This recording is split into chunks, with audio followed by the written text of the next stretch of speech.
সামনেই বিয়ের সিজন আসছে, আর আমরা প্রত্যেকেই চাই যে আমাদের ব্রাইডকে আমরা এমন একটা বান করে দিতে যাতে তারা অনেকক্ষণ ক্যারি করতে পারে, লং লাস্টিং হয়, আবার একদম লাইট ওয়েটের মধ্যে হয়। তাহলে চলো এইরকম একটা সুন্দর বান আমরা কেমনভাবে করব সেটা দেখে নিই। প্রথমে গোলাপের পাপড়িগুলো খুলে নিয়ে বড় বড় পাপড়িগুলোকে একটার পর একটা বিভিন্ন দিক থেকে সাজিয়ে একটা ইউপিন দিয়ে সেটার মাঝখানটা বিধিয়ে দেবো। এরপর ওর ন্যাচারাল হেয়ার দিয়ে একটা টাইট বান করে নিয়ে তারপর একটা হেয়ার ডোনাট সেট করে তার ওপর দিয়ে যে ফুলগুলো আমরা বানিয়েছি ফুলের পাপড়ি দিয়ে সেগুলোকে সেট করব, আর কিছুটা জিপসিও ওর সাথে সেট করে দিচ্ছি।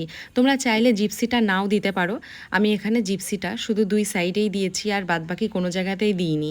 তোমরা চাইলে পুরো খোপাতেও অল্প অল্প করে জিপসি দিতে পারো, সেটাও একটা অন্যরকম লুক হবে।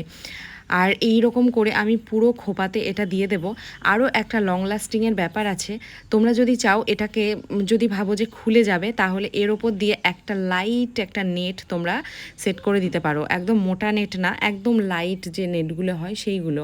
তাহলে ব্রাইড যতক্ষণই থাকুক, নাচুক বা যাই করুক, সেটা কখনোই খুলবে না। এইরকম অনেক বান আমাদের ক্লাসে দেখানো হয়, আর তোমাদের কেমন লাগলো তোমরা জানিও।